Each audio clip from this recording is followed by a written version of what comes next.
you guys are ready. We got about 10 minutes. Coach, when you decided to take the Seahawks job last year, how much of that just had to do with the personal convenience of staying in Seattle? That was part of it. I think there's a lot of factors that went into that decision, but certainly, not having to uproot my family, things like that were part of it, but definitely wasn't the only factor.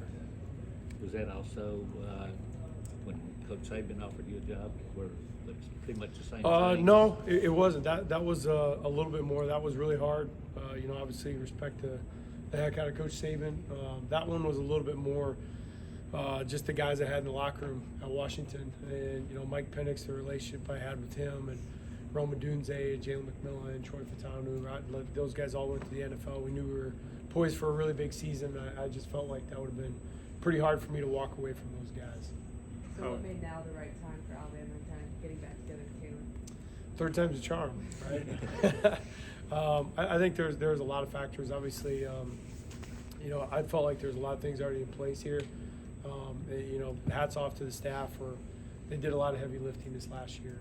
Just implementing a lot of things that are within the system offensively. So being able to come in here and get some things off the ground that guys have already seen, I felt like I could be an addition to, not necessarily like we have to totally uproot everything that's going on. Certainly there's some things that I do that are different and just like everybody, but it just felt like there's a lot of groundwork laid that we should have a good opportunity for success. What was your impression of, I guess, the offense last year, and what did you see while watching kind of from afar? There's some really talented guys. I thought they did a really good job of using Jalen with his legs. I know that's not necessarily what Jalen wants to be known for. He wants to be a quarterback, and he is a very good one.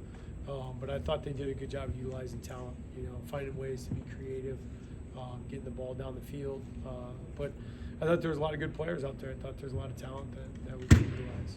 How would you summarize how things went with the Seahawks, what you accomplished, and how things ended there? Oh, man. Well, obviously the ending was the toughest part. I had a lot of relationships in that locker room. Guys that I still talk to today. Geno Smith is as high character guy as you're going to meet, and as good a quarterback as I've ever been around. So just experience to be with him and grow as a coach. And I thought that part it was worth it in that sense, that there was a lot of things that I felt like I got to be part of in the NFL that really opened your eyes to some of the defensive structures and things like that. So I think that was a huge plus. What have you seen already from the three quarterbacks, 2 practices in? A lot of things. I think that they each, just like any quarterback, have their own individual, strengths and weaknesses. And I think, Ty has done a good job. I thought he had the biggest jump from day 1 to day 2, just as far as being able to take in all the information, process quickly and move. Austin's done a really good job of showing command for a young player. And then Keelan is awesome, man. He's very unflappable. And, even when things don't go right, and they invariably will for a freshman quarterback, I think he's done an awesome job just kind of staying the course and being very steady. So, and he can make a lot of plays. How does Keelan compare to other young quarterbacks that you've coached? It's been a while. I thought, one of the things I noticed, think about Jake Haener way back to Fresno State, who's at the Saints now. Jake had a really whippy, quick release. Once he made his decision, he was very decisive with the ball. I see that with Key a lot. And then Keelan's vision reminds me of Mike a little bit. Penix, he has good, wide vision with the field, can see it even when he doesn't know exactly what's going on. So he's still working through all the processes, but he'll get there. He's a good player. What's going to be your approach with how you kind of oversee the offense? Because you have Nick Sheridan now with the quarterbacks, so obviously that's a high important position. Yeah. Are you going to spend more time there, you think, or just? Yeah, I always think it's got to start with the quarterback room.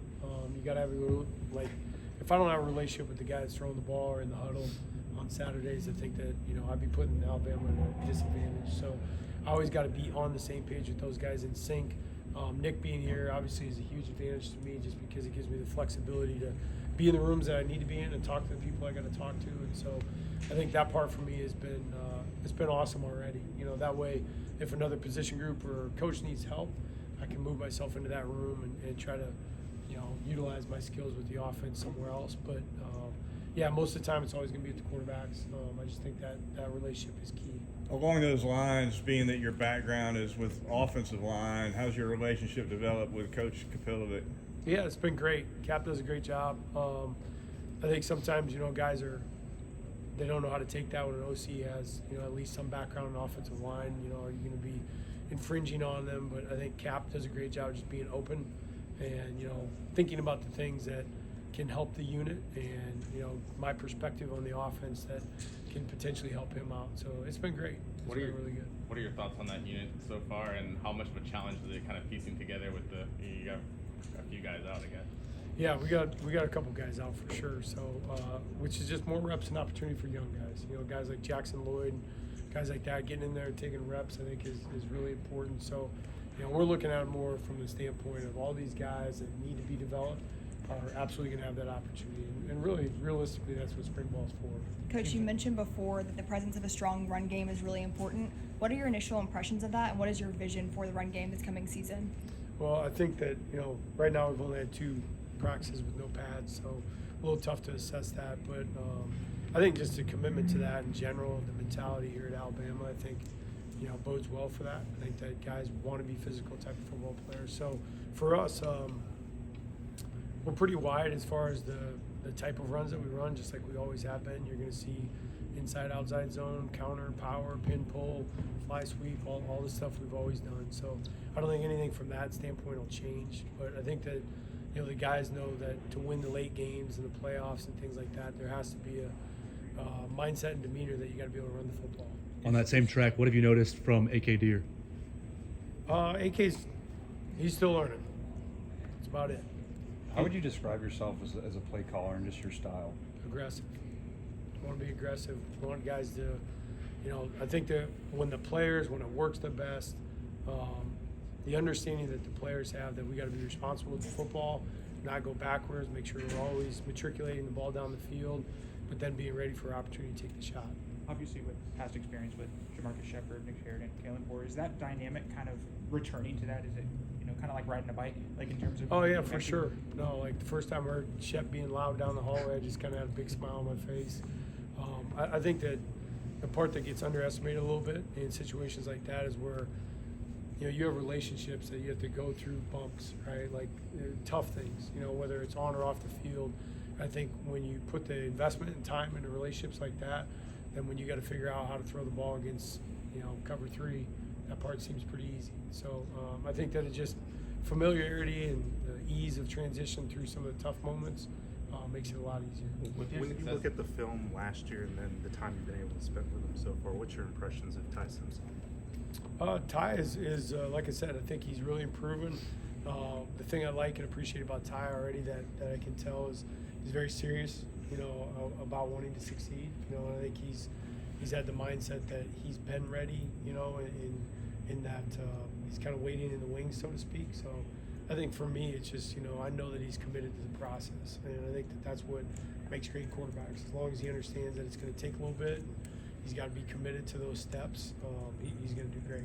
What areas have you seen Jeremy Bernard grow since your time at Washington to Nothing. here? That guy, Frick. I knew you right there. Germ is a guy that I think it was really cool seeing him come in to Washington, and we obviously had some really good receivers in that room. Germ always prepared with a lot of humility, and he was going to be ready to play the game no matter what his role was, and he was going to maximize those opportunities. And so now seeing him in a little bit different light, where he's kind of the guy that's at the front of the room that everybody's looking to him, is really cool. And just classy guy, always has been. He's got the right mindset to be a winner. You played a big role in recruiting Austin Mack. Just how excited are you to get your hands back on him and work with him again? Yeah, I've always believed in Austin. I think he's got a big upside. Obviously, I thought he really had done a great job working on his technique, throwing motion, things like that. I can tell he's been working hard over the last year. So, but he's a very bright kid. I know that he can process the offense. He came into our system really, really young, 17-year-old freshman, and kind of the thought there was when we got Austin to Washington was that he would have 6 months with Mike Penix and kind of see how it's supposed to be done. And I certainly think he's gravitated to that, and it looks like he's matured a lot, and excited to be with him. What's your impression of Michael Carroll? Say again? What's your impression of Michael Carroll? He's got a long ways to go. He's a great kid. A lot of these guys, it's tough. You asked me about AK and Michael.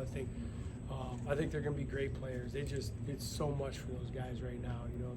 They're drinking out of a fire hose, but they'll get there. I thought Michael was one guy, I will say this, that I thought during Coach Blue's fourth quarter program was a guy that continued to climb, you know, and accept the challenge of being out here and working hard. And so hope that translates to some good football this spring. What do you see out of Ryan Williams year 2 and just the receiver group as a whole, where they can go after last year? Man, that is a talented room, and we're excited. I think, you know, for Ryan, I think some of the contested catches and, you know, he can separate so well already. But just you can already see the guy sitting in the front row at every meeting, wants to be, you know, he's a sponge. He wants to get better, and he's asking questions, and I think that he will. I mean, I think the versatility on how you can use Ryan inside and outside is something that makes him a unique player. Thank you, Coach. Appreciate it. Thanks. You bet. Appreciate it. Good